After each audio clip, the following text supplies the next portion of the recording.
अब जो हो रहा है कि अब पूरी तरह से जो एसआईआर की प्रोसेस है हम्म। उसमें जो मतदाता है उसका कोई रोल ही नहीं है। हम्म।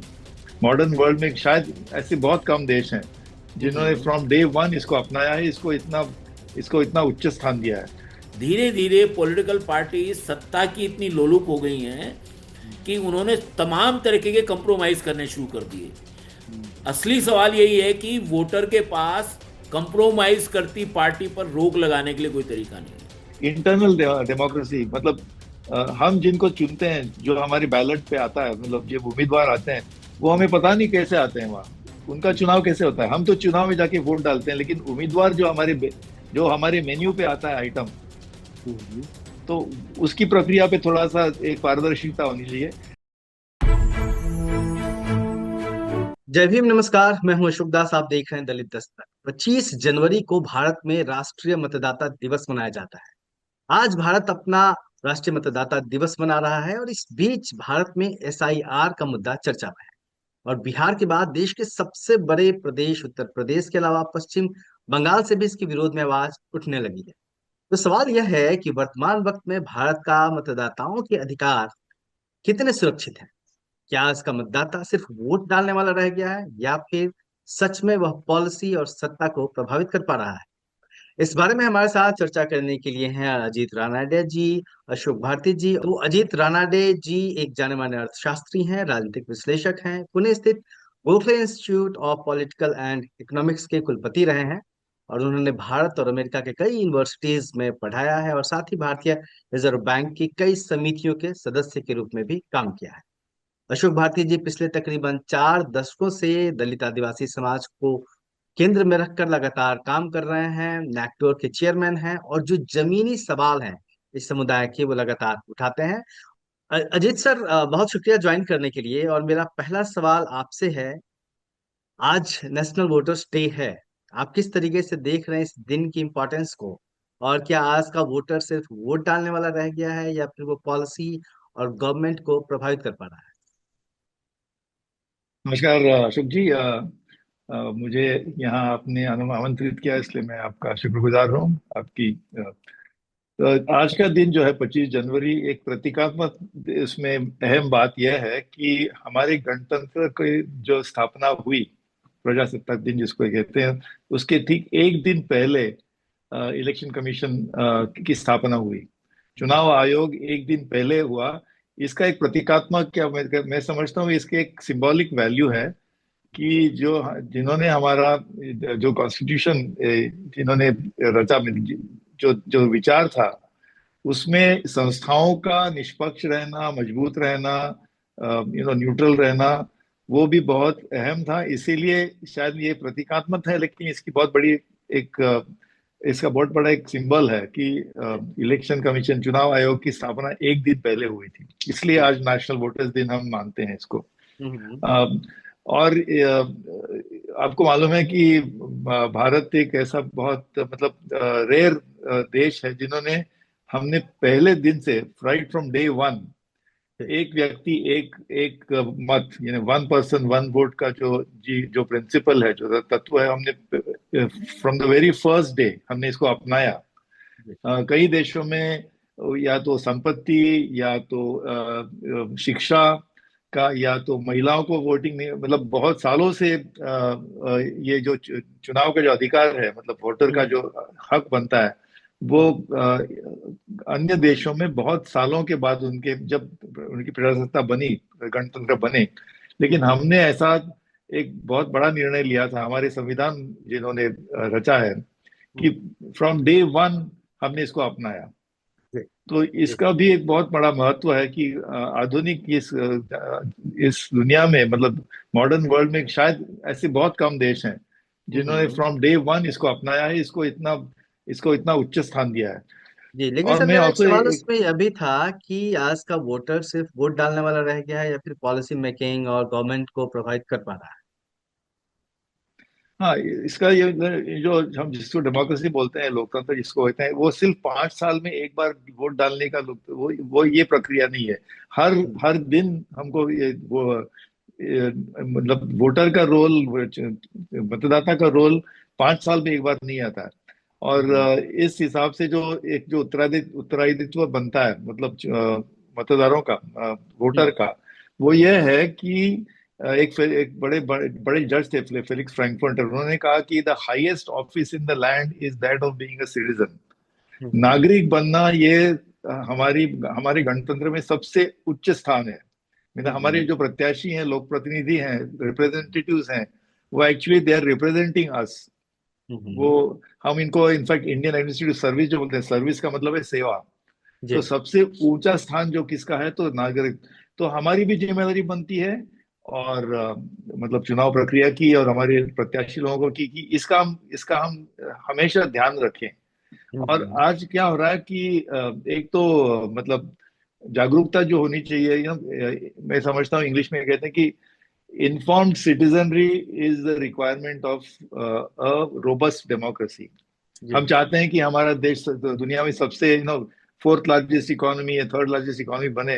हम ऐसा भी चाहते हैं कि हमारी डेमोक्रेसी भी सबसे बड़ी, सबसे बेहतरीन हो दुनिया में। लेकिन इसके लिए सब जो रोल है कि informed voter is the basis for robust democracy. मतलब हम जागरूक रहें, हम इसके बारे में ध्यान दें कि हम किसको चुन रहे हैं। चुनाव में दो हाथ से ताली बजती है, आपको मालूम है। ऐसा नहीं कि हम लोग मतलब हमारे सामने जो प्रत्याशी रहते हैं, हमारे सामने जो जो चुनाव में उम्मीदवार रहते हैं, कई बार ऐसा हम बोलते हैं कि हमारे सामने जो उम्मीदवार हैं, तो उसके ऊपर हमको कोई कंट्रोल नहीं। मतलब इसको मत दें या उसको दें, इस बाहुबली को दें या उस बाहुबली को दें। तो इसमें भी हमको सतर्क रहना है, इसमें पार्ट लेना, पार्टिसिपेट करना है, कि हमारे सामने कौन उम्मीदवार आते हैं और उसमें से हम किसको चुनते हैं। तो ये चुनौती एक तो वोटर्स के सामने भी है। जी। जी। ये अशोक चुनौती सर, बहुत सेम बड़ी क्वेश्चन। चुनौती है, क्योंकि ये मैं नहीं समझता कि वोटर एक क्या बोलते हैं, पैसिव पार्टिसिपेंट है। हम भी एक्टिव पार्टिसिपेंट होना चाहिए। हम कहते हैं कि क्या करें, ये तो इस चुनाव में हमारे उम्मीदवार तो कोई किसी को दे नहीं सकते, लेकिन हमारे पास नोटा हम्म। बटन भी है अभी। हम्म। 10-12 साल से हमको ये भी हक मिला है। हम हमारी हम्म। जो नापसंद थी, हम इसको किसी को पसंद नहीं करते तो नोटा भी डालें। तो हम्म। ये भी हमको इसका भी ख्याल रखना है कि voter is powerful. Okay. Ashok sir, same question. शुक्रिया अशोक जी। अ, देखिए, मैं समझता हूं कि आज की प्रोसेस में पॉलिटिकल पार्टीज और चुनाव आयोग, जी। गवर्नमेंट एंड ब्यूरोक्रेसी, हम्म। इन सब ने वोटर्स को हेल्पलेस और होपलेस सिचुएशन में पहुंचा दिया है। हम्म।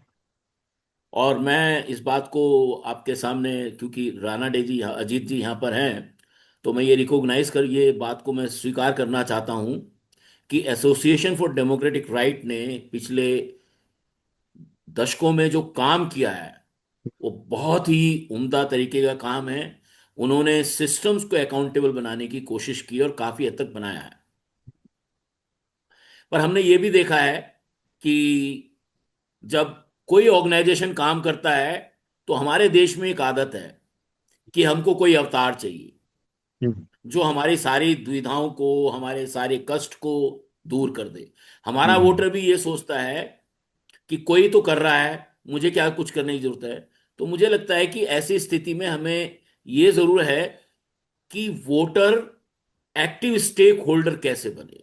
ये बड़ा हम्म। चैलेंज है हमारे सामने। हम्म। अभी वो स्टेक होल्डर है, एक्टिव स्टेक होल्डर नहीं है। और हम्म। आपने सही कहा, अभी वो केवल वोट देने का काम कर रहा है, वो केवल अपना कैंडिडेट चुनने का काम कर रहा है, लेकिन वो ना अपने कैंडिडेट को अकाउंटेबल ठहराता है, ना चुनावी प्रक्रिया को अकाउंटेबल ठहराता है, ना वो इस बात को तय करता है कि उसके सामने कौन कौन से नुमाइंदे खड़े होने चाहिए।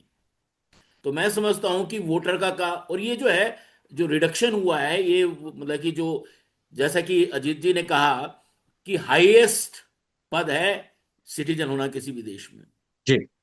और सिटीजन को ही लोकतंत्र में अपनी सरकार बनाने का अधिकार है। हम्म। लेकिन हम ये देख रहे हैं कि ये काम केवल हमारा वोट देने तक सीमित रह गया है। हम्म। इसलिए सवाल जो आज का जो राष्ट्रीय मतदाता दिवस है, वोटर्स यूनियन ऑफ इंडिया का जो पर्सपेक्टिव है वो ये है कि जो काम एडीआर ने किया है उस काम को थोड़ा सा आगे बढ़ा के जनता तक कैसे ले जाए, वोटर तक कैसे ले जाए।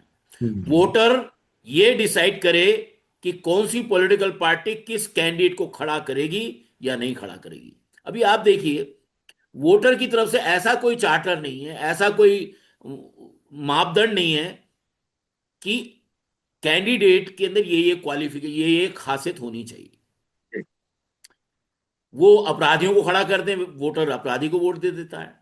जी। तो ये प्रोसेस जो है जनता के बीच में, और हम्म। मैं समझता हूं कि सरकारों ने चुनाव आयोग बनाया। मैं आपको बताना चाहता हूं कि नैगडो जब 2001 में बना था, हम हम्म। लगातार ये कहते थे कि चुनाव आयोग का काम केवल हम्म। चुनाव आयोजित करना नहीं है। हम्म। हमारे देश में चुनाव आयोग ने अपना काम केवल चुनाव आयोजित करना कर लिया। 8 साल पहले उन्होंने जुम्मा जुम्मा 8 साल पहले राष्ट्रीय मतदाता दिवस बनाना शुरू किया। हम्म। वो हमारे दबाव की, जो हम लोग लगातार हम्म। उनको मेमोरेंडम भेजते थे। हम्म। अब जो हो रहा है कि अब पूरी तरह से जो एसआईआर की प्रोसेस है, हम्म। उसमें जो मतदाता है उसका कोई रोल ही नहीं है। हम्म। अशोक भारती सर, एक इसमें बड़ा सवाल यह है कि आप लगातार दलितों आदिवासियों के मुद्दे पे काम कर रहे हैं।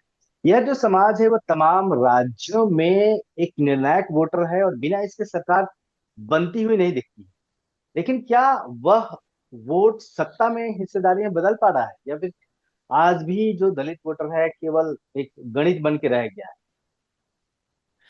देखिए, दलित वोट के साथ, बड़ी दलित और आदिवासी वोट के साथ ये सब जगह विडंबना ही है कि वो जो है सत पार्टियों को चुनाव में जिताने में उसकी भूमिका निर्णायक है।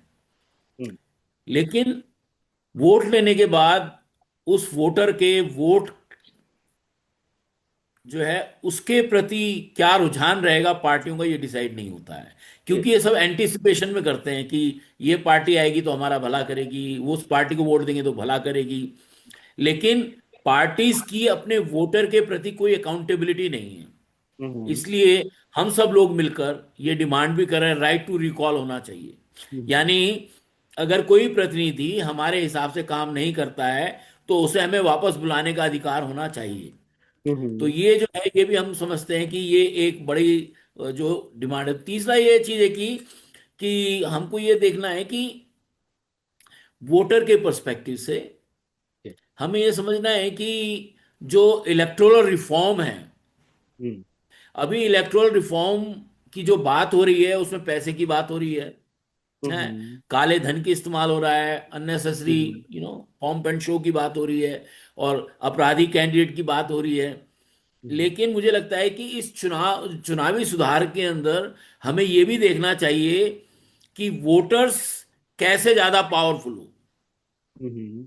क्योंकि अगर डेमोक्रेसी को पावरफुल करना है तो वोटर को पावरफुल करना जरूरी है। तो हम्म। ये मुझे लगता है। और दूसरा जो आपने दलित और आदिवासी वाला सवाल एक कहा था, जी।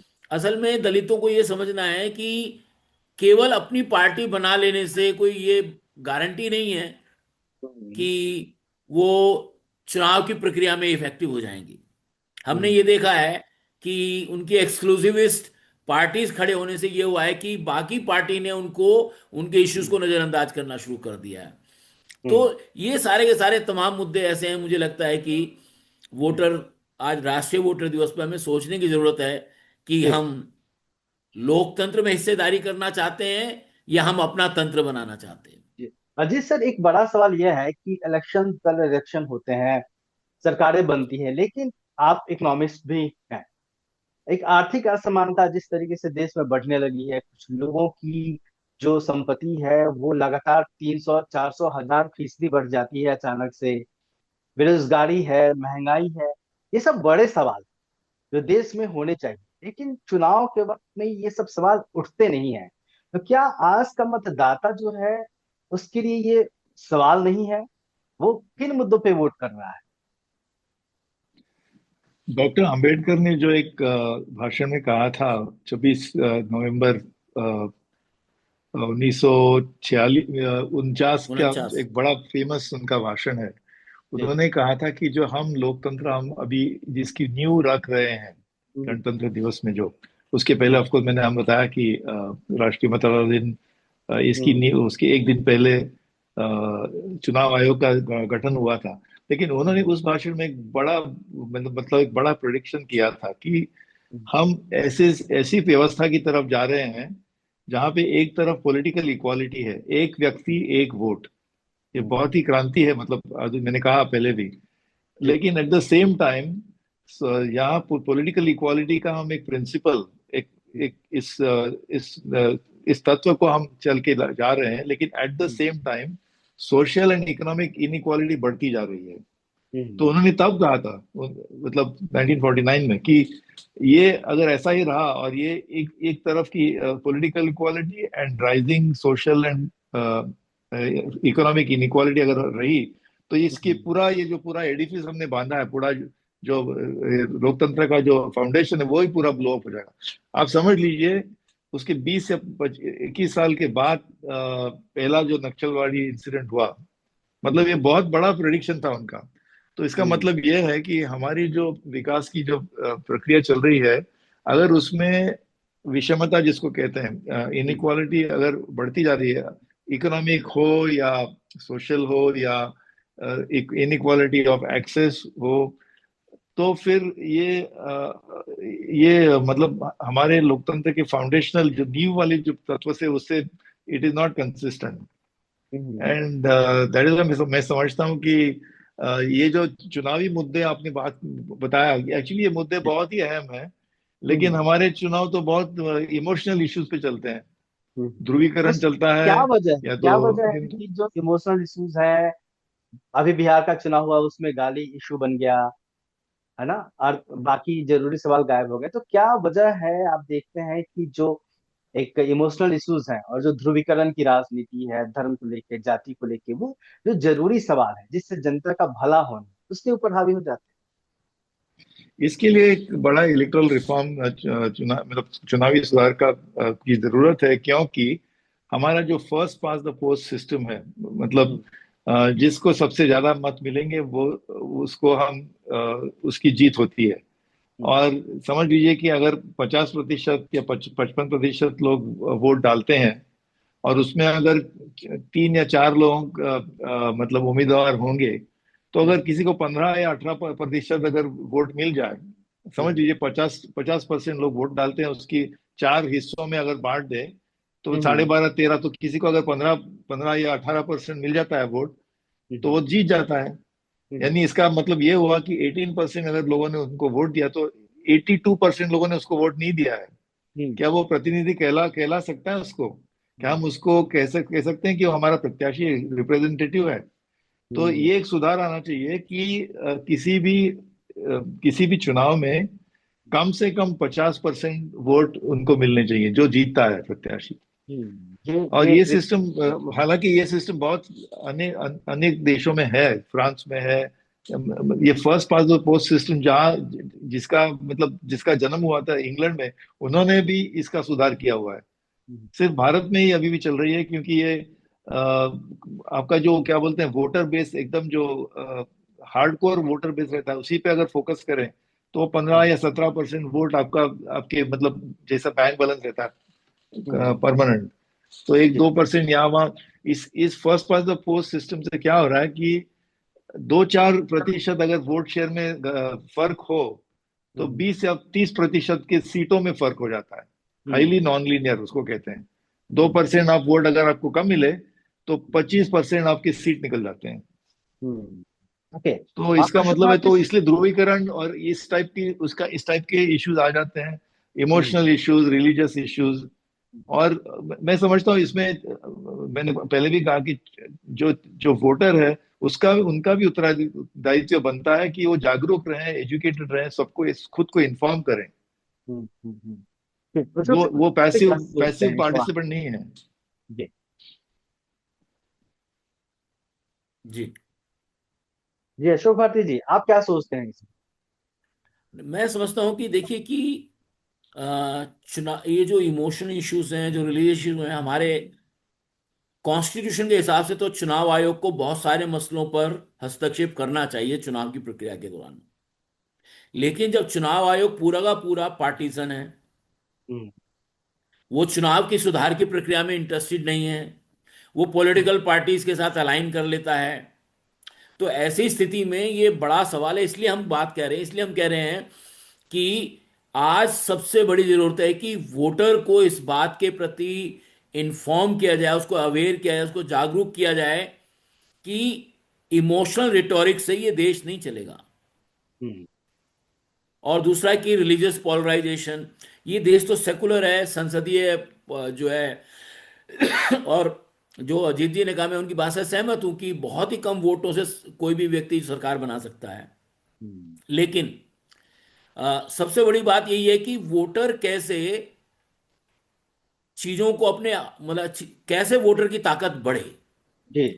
अगर वोटर वोटर की ताकत बढ़ती है, वोटर की ताकत बढ़ाने में, फॉर एग्जांपल मैं आपसे, जैसे मैं जर्मन का आपको उदाहरण दूं कि वहां सरकारें लगातार पॉलिटिकल पॉलिटिकल पार्टियां और सरकारें लोगों के पॉलिटिकल एजुकेशन पर हैविली इन्वेस्ट करती हैं। हम्म। हमारे यहाँ जो सिविल सोसाइटी का स्ट्रक्चर है, अगर कोई पॉलिटिकल एजुकेशन करना चाहे तो उसके सारे लाइसेंस कैंसिल कर देते हैं उसके। हम्म। तो हमें समझना है कि डेमोक्रेटिक प्रोसेस के अंदर हमको एक ऐसी प्रोसेस इवॉल्व करनी पड़ेगी, मिलकर इवॉल्व करनी पड़ेगी, जिससे वोटर को हम ज़्यादा से ज़्यादा एजुकेट कर पाएं। क्योंकि हमें समझना है, अभी भी देश में, मैं डेटा देख रहा था, लिटरेसी रेट जरूर हमारे यहाँ 70-80% के आसपास पहुंच रही है, लेकिन अभी भी हमारे देश में 50% लोग अंगूठा टेक हैं हम्म। या बेयरली लिटरेट हैं। ये जमीनी हकीकत यही।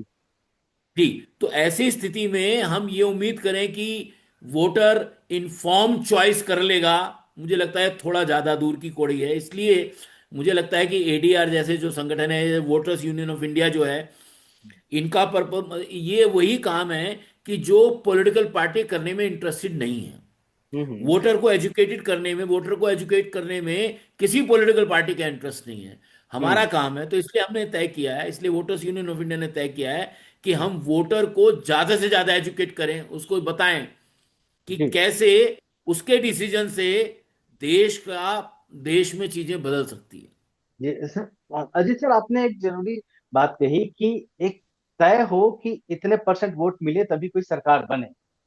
और किन किन, जैसे आप लोग दुनिया भर में घूमते हैं, आप दोनों लोग अलग अलग देशों के बारे में जानते हैं कि वहाँ किस तरीके से इलेक्टोरल सिस्टम काम करता है। क्या क्या सुधार है जो हमारे देश को भी अडॉप्ट करना चाहिए, जो हमारे लोकतंत्र के लिए बेहतर होगा? एक तो सुधार है कि जिनके खिलाफ आपराधिक मामले हैं, हम्म। या या समझ लीजिए सीरियस आपराधिक मामले, हम्म। जैसे attempt to murder, murder, rape, attempt to rape, आजकल white collar crime, embezzlement, hmm. जिनके खिलाफ आपराधिक मामले हैं, उनको टिकट, उनको चुनाव में उतरने का हक नहीं होना चाहिए। मतलब right to contest, right to contest is not a constitutional right. Hmm. चुनाव में खड़े रहने का जो हक है, ये थोड़ी कॉन्स्टिट्यूशनल, ये मूलभूत, आई मीन फंडामेंटल राइट थोड़ी है। हम्म। और और लोग कहते हैं कि हमारे खिलाफ कोई फेक केसेस चल रहे हैं, मतलब गलत। तो हम कहते हैं कि जाइए कोर्ट में अपना नाम क्लियर कर दीजिए, फिर आ हम्म। जाइए। उतर 140 करोड़ लोगों का देश है, शायद 100 करोड़ यहाँ वोटर है। ऐसे हमें 5,000 प्रत्याशी उम्मीदवार नहीं मिल सकते जो जिनका साफ हो रिकॉर्ड। आज मैं देखता हूँ कि मैं, अगर आपके खिलाफ कोई, फॉरगेट अबाउट क्रिमिनल केस, एक एफआईआर भी अगर आपके खिलाफ हो जाए, तो आपको क्लास 4 की भी नौकरी नहीं मिलती, आपकी बायोडेटा में लिखना पड़ता है, लेकिन आप देश के आपको नौकरी नहीं प्रधानमंत्री बन मिलती। सकते लेकिन वही मैं कह रहा हूँ, तो आपने पूछा चुनाव सुधार, तो पहली बात यह है कि जिनके खिलाफ आपराधिक मामले हैं, हैं। उन जब तक वो अपना नाम क्लियर नहीं करते, जब तब तक उनको राइट टू कॉन्टेस्ट नहीं होना चाहिए। ठीक है। दूसरी बात यह है कि जो पैसे का मामला है, जो अशोक जी ने भी कहा, अशोक भारती जी ने, कि आज बाहुबली, मतलब धनबल और बाहुबली, और आजकल मीडिया, मतलब ये सोशल मीडिया इंक्लूडेड, हम्म। इसके ऊपर एक अंकुश होना चाहिए। तो मैं समझता हूँ कि एटलीस्ट पोलिट क्या बोलते हैं, फाइनेंशियल ट्रांसपेरेंसी, हम्म। अभी ये तो एक दिन में नहीं होने वाला, लेकिन इसके ऊपर बहुत ये जोर हमको लगाना है कि ट्रांसपेरेंट, पैसा कहाँ से आ रहा है, कौन दे रहा है, क्या मतलब, what is the quid pro quo, hmm. Financial transparency in politics. तीसरी बात यह है, तीसरा सुधार यह है कि इंटरनल डेमोक्रेसी, मतलब हम जिनको चुनते हैं, जो हमारे बैलेट पे आता है, मतलब जो उम्मीदवार आते हैं, वो हमें पता नहीं कैसे आते हैं वहाँ, उनका हम्म। चुनाव कैसे होता है। हम तो चुनाव में जाके वोट डालते हैं, लेकिन उम्मीदवार जो हमारे मेन्यू पे आता है आइटम, हम्म। तो उसकी प्रक्रिया पे थोड़ा सा एक पारदर्शिता होनी चाहिए। आपको मालूम है दूसरे देशों में प्राइमरीज की एक प्रक्रिया होती है। मतलब आंतरिक जो प्रत्याशी, जो उम्मीदवार बनना चाहता है, उनका एक चुनाव होता है। ओके। तो क्यों ना हम उस तरफ जाएं कि एक नहीं तो पता नहीं कि अंडर पॉलिटिकल क्या मिस्टीरियस डिस्कशन होता है, एंट्री पैसों के बल पे कोई खड़ा रहता है, पता नहीं हमें। इसके ऊपर कोई पारदर्शिता नहीं है। तो ये तीसरा। एक तो फिर मैं धरा तो तीन सुधार अपराधी मामले जिनके खिलाफ हैं उनको खड़े रहने का हक चुनाव नहीं। लड़ने से रोका जाए, अ, बिल्कुल। फिर फाइनेंशियल मनी, धन बल के ऊपर अंकुश। और तीसरा इंटरनल डेमोक्रेसी। ठीक है। और चौथा जो सुधार मैंने कहा, जो 50%, जहां जहां क्लोज मतलब इलेक्शन, ये एक मिनिमम थ्रेशोल्ड किया जाए। अगर 50% नहीं की, कम से कम आपको 50% वोट मिलने चाहिए। लोग बोलते हैं कि अगर नहीं मिले तो क्या करें, तो फिर रन ऑफ कीजिए। जो टॉप दो कैंडिडेट्स होंगे, हम्म। समझ लीजिए कि किसी को भी 50% वोट नहीं मिले, किसी को 23, किसी को 22, किसी को 18, तो जो हम्म। टॉप टू है उनके लिए रन ऑफ करिए, सेकंड मतलब सेकंड राउंड। फ्रांस में भी होता है ये। हम्म। तो लोग कहेंगे कि इस पे खर्चा ना हो। ये खर्चा इतना ज्यादा नहीं होगा, अगर होगा तो भी ये हमारे लोकतंत्र के लिए अच्छे के लिए होगा। हम्म। तो क्या होगा, अगर किसी को 50% वोट मिलाना है तो फिर ध्रुवीकरण नहीं चलेगा फिर। हम्म। तो उनको मुद्दों की बात करनी पड़ेगी। करनी पड़ेगी, जो कि जरूरी है। अशोक सर, आप किस तरीके के सुधार की बात करते हैं, तो जो देखिए, होने मैं चाहिए? समझता हूँ कि एक सबसे बड़ा सुधार तो ये है कि राइट टू रिकॉल, मतलब कि अपने प्रतिनिधि को वापस बुलाने का अधिकार होना चाहिए। ठीक है। दूसरा ये कि हमें इस बात को देखना पड़ेगा कि जो हमारे प्रतिनिधि चुनकर जा रहे हैं, एक हम्म। अपराध का तो उन्होंने बताया ही राणा डे जी ने, लेकिन हम्म। हमें ये भी समझना है कि मैं थोड़ा सा उनसे, थोड़ा मेरा इत्तेफाकन है, थोड़ा सा हम्म। फर्क है कि हम्म। जिस देश में संप्रदाय और कास्ट बहुत बड़ा रोल प्ले करते हैं हम्म। और एडमिनिस्ट्रेशन पर डोमिनेशन जब मेजोरिटेरियन हो गया है, हम्म। ऐसी स्थिति में किसी भी व्यक्ति को अपराधी बना देना बहुत आसान है। हम्म। तो हमें अपराध, जब हम अपराधियों को रोकना चाहते हैं तो हमें ये जरूर थोड़ा सावधानी बरतनी पड़ेगी कि अपराध किया है या उसके खिलाफ ऐसी कोई रिपोर्ट लिखवा दी गई है। ये एक हम्म। बड़ा इशू है, मुझे लगता है कि हमारे देश में हमें समझना है। लेकिन मैं इस बात से पूरी तरह सहमत हूं कि राजनीति में अपराधी पर रोक लगनी चाहिए। अभी हालांकि कुछ कुछ प्रयास हो रहे हैं कि जो एमएलए हैं, जो एमपी हैं, उनके खिलाफ त्वरित कार्रवाई होनी चाहिए।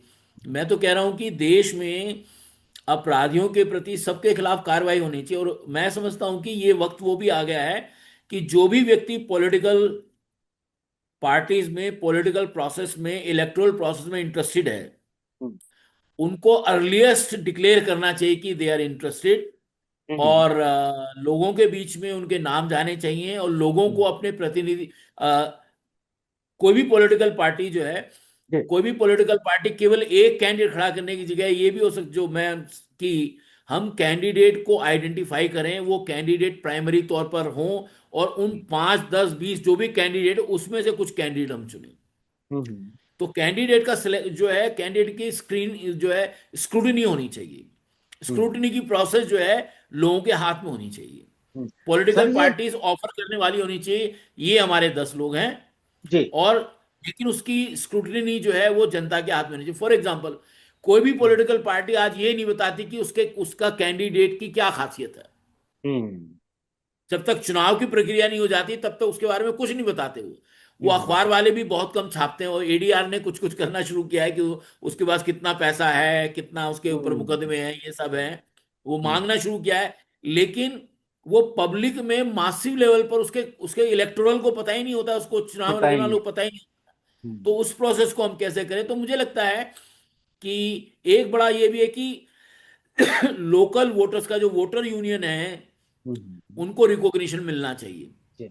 जिससे कि ईवीएम भी एक बड़ा। वो कम से ईवीएम भी। कम कैंडिडेट को, 10 कैंडिडेट अगर खड़े हैं तो उनका पूरा विश्लेषण करके, एडीआर हम्म। जैसे ऑर्गेनाइजेशन के साथ बात करके, एनालिसिस करके, फैक्चुअल जो है हर व्यक्ति के सामने उसके कैंडिडेट के बारे में जानकारी जा सके, हम्म। जिससे वो इन्फॉर्म डिसीजन ले सके। सर, ईवीएम एक बड़ा मुद्दा है, क्या उस पे भी अब निर्णायक बहस होनी चाहिए? नहीं, मैं समझता हूं कि इलेक्ट्रॉन मतलब कि चुनाव जो है वो मशीन पे निर्भर नहीं होना चाहिए, वो बैलेट पे ही होना चाहिए। जी। क्योंकि अजीत सर, मशीन के मीडिया का बारे एक में मैं कहता हूं कि मशीन 100% ठीक है। मैंने, हम्म, अशोक जी, मैंने मान लिया कि जी। मशीन 100% ठीक है, मैंने मान लिया। लेकिन जब जनता का एक बड़ा तबका उस पर डाउट कर रहा है, उस हम्म, पर शक है उसको, तो ऐसे में जनता के शक को दूर, जनता की इच्छा को मानते हुए ही ईवीएम को हटा देना चाहिए। जी। अब बस मेरे आखिरी दो सवाल हैं। अजीत सर, मैं जानना चाह रहा हूँ कि मीडिया से भी आपका ताल्लुक रहा है, और मीडिया आज के वक्त में जिस तरीके से काम कर रहा है, एक पोलराइजेशन देखा जा रहा है कि एक खास दल के वकालत करते हुए दिखता है मीडिया, मीडिया के रिपोर्टर्स जो जमीन पे जाते हैं। ऐसे में क्या जो एक वोटर है उसके समझने की, सोचने की शक्ति कम हुई है? वो बहुत इफेक्ट हो रहा है। नहीं, मैं वोटर को हेल्पलेस से निर्बल नहीं मानता, क्योंकि जो वोटर अपने आप को जागरूक करने की कोशिश करता है वो जरूर बलवान बन जाता है। हम्म, और मीडिया का एक आप कह रहे हैं वो थोड़े मतलब थोड़ा सा मैं सहमत हूँ कि मीडिया में भी पोलराइजेशन, या आप कह रहे हैं जैसे थोड़े मतलब डिपेंडेंट हो रहे हैं या पार्टीजान हो रहे हैं। लेकिन at the same time electronic media जो है, जैसे यूट्यूब चैनल्स हैं या बहुत सारे, ये जो इंडिपेंडेंट वॉइसेस आ रहे हैं, तो वोटर समझ जाता है, मतलब लोग समझ जाते हैं कि जो आपको अगर क्रेडिबल सोर्स चाहिए, ऑथेंटिक सोर्सेज चाहिए। आज का जमाना ऐसे है कि कोई भी किसी के पास मोबाइल कैमरा हो वो पॉडकास्ट शुरू कर सकता है, हम्म, यूट्यूब शुरू कर सकता है, चैनल शुरू कर सकता है। हम्म, और जिनको जिनको मतलब जिनको ऑथेंटिक न्यूज चाहिए, ऑथेंटिक क्या जमीनी तौर पे क्या हालात हैं, ग्राउंड रियलिटी, तो वो जानने की अगर कोशिश करें तो मिल सकता है, मुझे लगता है। तो सोशल मीडिया के जरिए सतर्क रहना, हालात वो को जो सुन कहते रहे हैं हैं। ना कि सतर्क सतर्क रहना, इटर्नल, वो कहते हैं कि eternal vigilance is price of freedom. Hmm, similarly मैं कहता हूँ डेमोक्रेसी के लिए भी इटर्नल विजिलेंस की बात, तो एक 5 साल में एक बार हम वोट डालें, ये मेरा दायित्व वो नहीं है। हम्म, मैं हर रोज, हर पल ये सवाल पूछूं कि ये कानूनी राज चल रहा है कि मनमानी चल रही है, हम्म, खर्चा विकास पे हो रहा है या किसी के स्वार्थ के लिए हो रहा है, हम्म, ध्रुवीकरण हो रहा है या ये फ्रेटर्निटी जो कहते हैं ना, भाईचारा। हम्म, तो ये सब सवाल तो कॉन्स्टेंटली होने चाहिए। इस टाइप हम्म, ऑफ अकाउंटेबिलिटी, ये हमारा हम्म, दायित्व बनता है। मैंने कहा पहले भी कि ये जो पद है मेरा, मैं नागरिक का जो मैं खुद को कहलाता हूँ, ये हम्म, सबसे ऊंचा पद है। हम्म। लेकिन उसके लिए मुझे काम भी करना पड़ेगा। काम भी करना पड़ेगा, अपनी जिम्मेदारी खुद समझनी पड़ेगी। आखिरी सवाल अजीत साहब से, जिस तरीके से जब तमाम राइट्स दिए जा रहे थे, जब संविधान बन रहा था, उस वक्त वोटिंग का अधिकार मिला और तमाम अधिकार, तो उस वक्त जिस तरीके से सोचा गया था कि देश इस तरीके से आगे बढ़ेगा, ये वोटिंग राइट्स होंगे, उस दृष्टि से अगर हम उस कसौटी पे कसें तो आज भारत कहाँ खड़ा है, और भारत का लोकतंत्र कहाँ खड़ा ये अशोक जी लिए है कि मेरे लिए? आपके लिए। है? आपके लिए अजीत सर, अच्छा। फिर यही सवाल अशोक जी के हाँ लिए ठीक भी। है, ये मैं समझता हूँ कि ये क्रांति है कि भारत ने पहले दिन से ये अपनाया तत्व, एक हम्म, व्यक्ति एक वोट। और आज 75 77 68 70 75 साल से भी ज्यादा हुए। आपको मैं कहता हूँ कि 1947 साल में जितने यूनाइटेड नेशंस के मेंबर थे, हम्म, 125 या 150 थे, हम्म, आज यूनाइटेड नेशंस के मेंबर 225 हैं। हम्म, ये इतने ज्यादा क्यों बढ़े? कोई नई जमीन थोड़ी हमको हमको ढूंढने, मतलब नई जमीन तो पैदा नहीं हुई। देश हम्म, टूट गए, हम्म, सोवियत यूनियन के 10 टुकड़े हो गए। जो हम्म, हमारे साथ हमारे जो हमारा हमारे साथ जिसका जन्म हुआ था, ट्विन, उसके भी 2 टुकड़े हो गए। हम्म, एक देश है सूडान, 4 5 साल हम्म, पहले उनके भी 2 टुकड़े। तो एक बड़ी एक मिरेकल है, मैं समझता हूँ कि आज देश एक, आज भी हम एक हैं, मतलब एक वन हम्म, पीस में है। इसका मतलब नहीं सब कुछ ठीक ठाक, ऐसे नहीं कह रहा हूँ। हम्म, तो ये इसमें क्या हमारी इतनी विविधता है, इतनी इतनी इतनी आबादी है, तो भी हम कोशिश कर रहे हैं कि हमारा, जी हमारे जो लोकतंत्र है, हम्म, गणतंत्र है, उसको हम ज्यादा मजबूत बनाएं।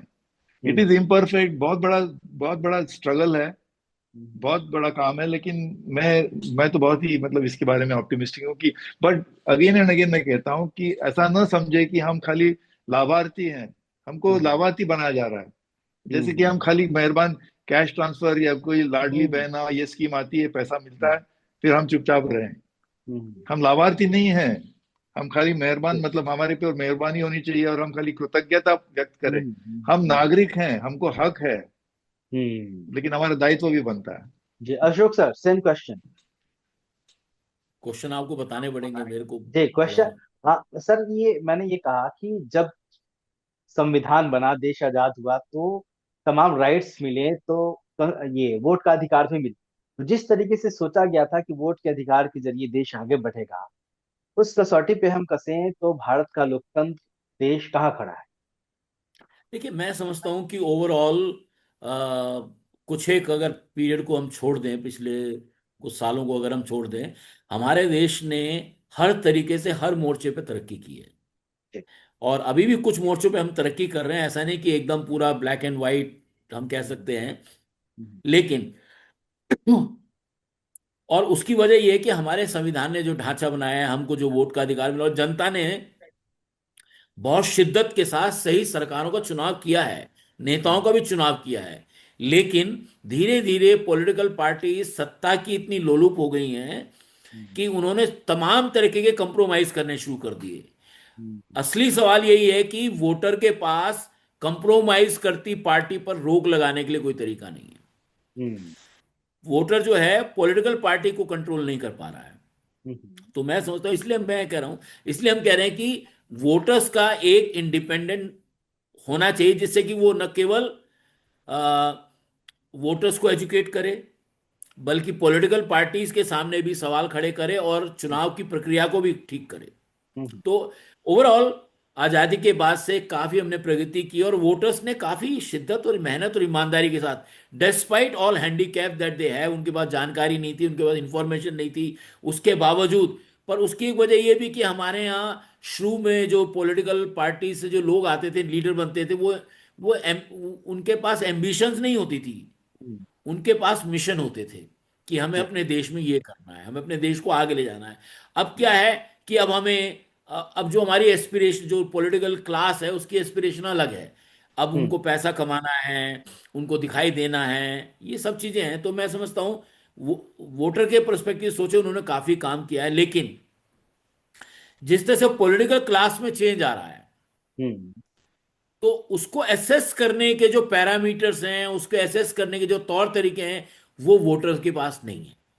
जी, इसलिए उसको बनाने की जरूरत है। एक बात तो ये, ठीक जी, है। तो मैं समझता हूं कि ये बड़ा काम हुआ है। और दूसरा ये कि जो संविधान ने उनको जो राइट दिए हैं, उन राइट को वोटर अभी ये नहीं समझ पा रहा है कि उसके राइट तभी सुरक्षित रहेंगे जब वो सुरक्षित रहेगा, उसका हम्म, अधिकार, वोटिंग का अधिकार सुरक्षित रहेगा।